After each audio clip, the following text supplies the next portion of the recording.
Hello students, मैं श्री दीपचंद चौधरी महाविद्यालय ललितपुर से आज हम ब्लड के कंपोजिशन के बारे में जानेंगे कि आखिर ब्लड का जो संगठन है वो कैसा है और ये किन किन चीज़ों से मिलकर के बना है और इसमें किन किन चीज़ों की कितनी मात्रा होती है, इसके बारे में हम जानेंगे।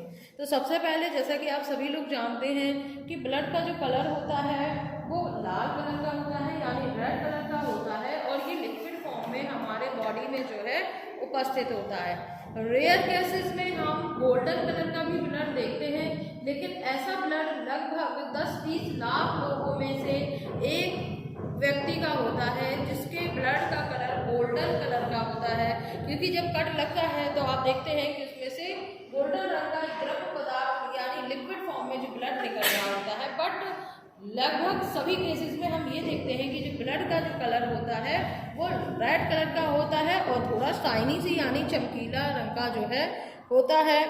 और इसी द्रव के ऊपर या इसी लिक्विड के ऊपर जो है हमारी लाइफ जो है पूरी तरीके से डिपेंड होती है।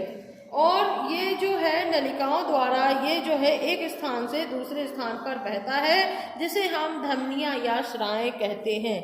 यह कैसा होता है? यह अपारदर्शी एवं नमकीन होता है अगर इसके टेस्ट की बात करें, और ताज़ा रक्त एक विशेष प्रकार की गंध से जो है युक्त होता है। और मानव रक्त या ह्यूमन जो ब्लड होता है वो भी एक प्रकार का जो है टिश्यूज होता है या टिश्यू जिसे हम कहते हैं, परंतु यह अन्य ऊतकों से या टिश्यू से थोड़ा सा अलग होता है। और जो अलग अलग जो टिश्यूज होते हैं वो ठोस और स्थिर रहते हैं, लेकिन जो ब्लड होता है वो लिक्विड फॉर्म में होता है। और इसका एक स्पेशल जो इसकी एक फैक्ट है वो है कि ये हमेशा गतिशील होता है, यानी चलता रहता है हमारी बॉडी में। परिणाम स्वरूप यह शरीर के भार का लगभग 1 से 1/20 भाग जो है वो बनाता है। और एक सामान्य जो स्वस्थ या हेल्दी जो बॉडी होती है उसमें जो ब्लड की मात्रा होती है वो लगभग 6.7 लीटर के समथिंग जो है वो मानी जाती है। इसके कंपोजिशन की बात करें तो ये 2 पदार्थों से मिलकर बनता है। एक होता है तरल पदार्थ जो प्लाज्मा हमारा कहलाता है, और दूसरा होता है ठोस पदार्थ या रक्त जो कणिकाएं होती हैं उनसे ये बना होता है। और प्लाज्मा इसमें 55%, वहीं पर हम सेल्स की बात करें तो ये 45% से जो है बनी होती हैं। अब सबसे पहले बात करते हैं प्लाज्मा की, तो इसे रक्त प्लाविका भी हम कहते हैं। ये एक क्षारीय द्रव होता है जो हल्के पीले रंग का जो है हमें दिखाई पड़ता है, और इसमें बहुत से पदार्थ खुले होते हैं जैसे glucose, amino acid, fatty acid, vitamins, calcium and minerals etcetera. ये प्लाज्मा का 9% जो है पार्ट बनाते हैं, और शेष जो बाकी हमारा 91 पार्ट होता है वो जलीय भाग जो है रहता है, जिसमें प्लाज्मा में प्रोटीन की मात्रा सबसे ज़्यादा होती है। और प्रोटीन की मात्रा ज़्यादा होने के कारण ये हमें चिपचिपा सा जो है दिखाई पड़ता है। और प्लाज्मा में रहने वाले जो सॉल्युबल जो प्रोटीन होते हैं उसके प्रमुख भाग में जो सबसे पहला है वो है एल्ब्यूमिन प्रोटीन, ग्लोब्यूलिन और फाइब्रिनोजन जो है वो ये तीनों मिलके रहते हैं। रक्त जब क्षतिग्रस्त ऊतकों के संपर्क में आता है उस टिश्यूज में, यानी चोट लगने के वक्त या कट जब हमें लग जाता है, तो प्लाज्मा में स्थित जो फाइब्रिनोजन होता है वही उसे थक्का बनाने में मदद करता है। और जब रक्त थक्के में बदल जाता है और जैसे जैसे थक्का कड़ा होता जाता है वैसे वैसे उसमें से पानी जैसा एक तरल पदार्थ अलग हो जाता है, और यही तरल पदार्थ जो है हम सीरम जिसे कहते हैं।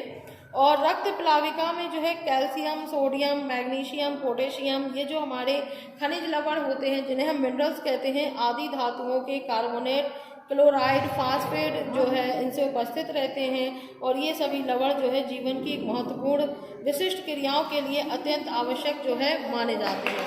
और प्लाज्मा में जो आंतों से अवशोषित जो खाद्य पदार्थ से जो पोषक तत्व यानी न्यूट्रिएंट्स, जिसमें glucose, fatty acid, amino acid जो है वो सब घुले हुए होते हैं, और ये सब जो है न्यूट्रिएंट्स हमारे शरीर के टिश्यूज में पोषण के लिए जो है अनिवार्य माने जाते हैं। और इसके अलावा इसमें जो है लाल रक्त कणिकाएं या जिसे हम रेड ब्लड सेल्स या फिर आरबीसीज कहते हैं, इनमें 3 प्रकार की जो है मानी जाती हैं, जिसमें हम आरबीसीज, इसके अलावा डब्ल्यूबीसीज और प्लेटलेट्स, ठीक है, ये तीनों जो है माने जाते हैं। Red blood cells, white blood sales and platelets, ये तीनों रक्त कणिकाएं जो हैं इसमें पाई जाती हैं। तो इस तरीके से ये कंपोजिशन ऑफ ब्लड मीन इसमें आपके प्लेटलेट्स भी हैं, erythrocytes and plasmas and leukocytes and white blood cells, इनके जो है ये सब मिलकर के जो है ब्लड हमारा बनाते हैं। और इससे जो है एक बॉडी जो है पूरी निर्भर करती है ब्लड के ऊपर। और हमारे ब्लड में माना जाता है कि हमारी बॉडी में जो है अगर सही एक मात्रा की बात करें, जो एक हेल्दी बॉडी वेट होता है, उस हेल्दी बॉडी में कम से कम 6.7 लीटर समथिंग एक एडल्ट के बॉडी में जो है ये ब्लड होता है। इसके अलावा नेक्स्ट वीडियो में हम देखेंगे कि RBCs और WBCs जो होती हैं वो होती क्या हैं, इसके अलावा इनका कंपोजिशन क्या है, इनके कार्य क्या होते हैं, फंक्शंस यानी दोनों के आपके WBC के भी और RBC के फंक्शंस, एंड प्लस इसके अलावा जो है श्वेत रक्त कणिकाओं के कार्यों के साथ साथ ये सारी चीज़ें जो है कम्प्लीटली मैं वीडियो में अलग से आपको बताऊंगी कि इन सब चीज़ों का हमारी बॉडी में फंक्शन क्या है और ये होते क्या हैं। तो आज आपका ये कंपोजिशन ऑफ ब्लड जो है वो कंप्लीट होता है और नेक्स्ट वीडियो में हम आपका WBCs एंड RBCs के बारे में जो है बताएंगे। धन्यवाद।